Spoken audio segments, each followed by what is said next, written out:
Hello guys, my name is Carlos David and this is my project. So first of all I want to start by apologizing for submitting my project in late, 3 days late to be specific, and the reason for this is that I had some issues before starting the project, and as I did the project I ran into some issues, not like with the project or school related, it was just like problems outside of that, outside of school, and they're not class related, so yeah.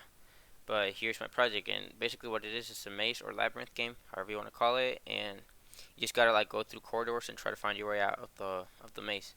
And I'm gonna show you guys a little demonstration of the game so you can see how it works and see how it looks. So run, build, test, run. And then when you actually run the game, this is the first message you get.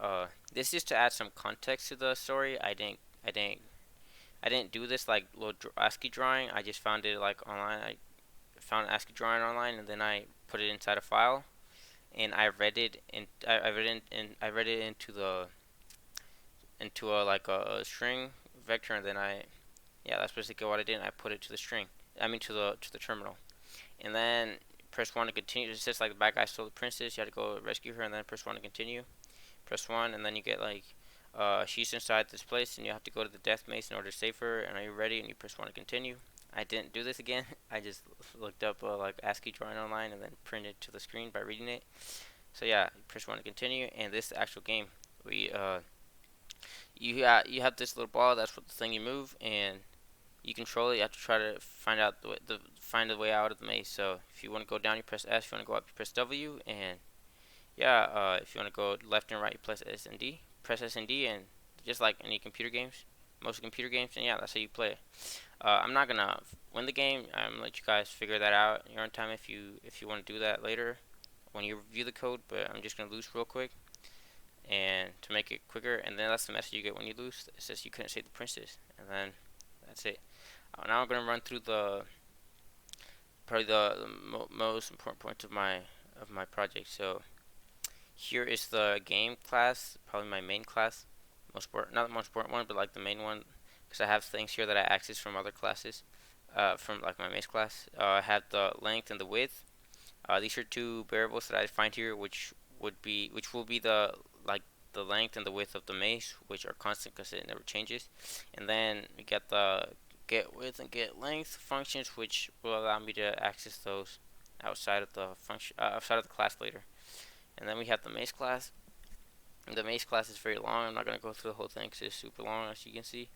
Uh, it's very long. So what it does is it prints the maze, and it also prints the ball you control down here. It prints them out the x and y value that I defined it to, which their initial value is 1 1, so it's up here in the top. It appears up here in the top right corner, left corner. Sorry.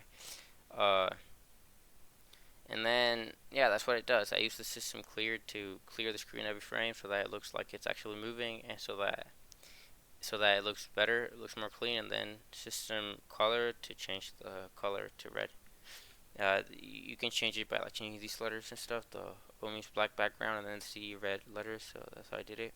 It's my main. I have some global elements. I have the global object, which I use to access stuff from my game class later on, like in these two functions.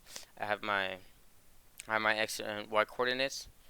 These are what I use to move the ball, and then like what the coordinates of the ball, and this what I actually use to move the ball are these two things, the numeration and the direction thing. So this the way it works is I put them inside these two functions, and then I'm gonna show you how I use them down here.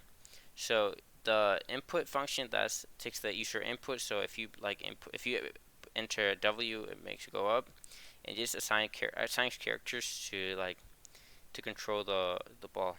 And then movement is the what actually moves the ball. So try to explain it real quick. The way it works is like, for example, with the W, or let's say with the X. With the X, if you have like it's right here 0 0, that's where the ball starts. If you want to move to the right, you just press W, and then the elements decrease, which makes it move forward. It kind of works like backwards, but that's how it works. And yeah, then you have the game over and the with and the win both statements, which will determine if you win or lose the game. And then in my main, I call in these functions. I have like the it calls some of the functions from the game from the game class, and then I also have the vectors, which I used to read these files. And yeah, probably the hardest part of my project was doing the maze. It was super long. It took me a few days because I didn't think I was gonna have to do the maze by myself. I thought I was just gonna be able like to find a maze online, an ASCII maze, and then print it into the screen like I did with the drawings. But I wasn't able to do that because in order for me to interact and make the ball interact with the maze, I had to create the ball within the maze. So that meant I had to create I had to create a labyrinth, and it took very long because I had to like print out almost every line individually, and it was just so long.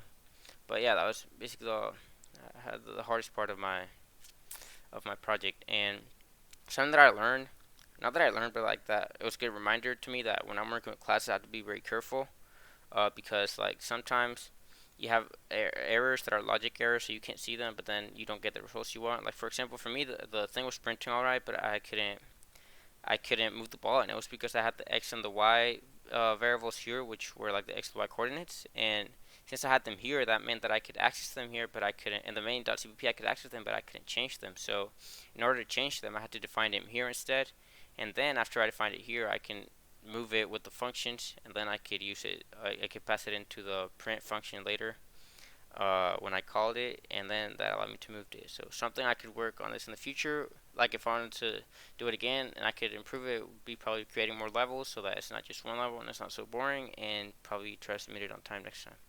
So thank you.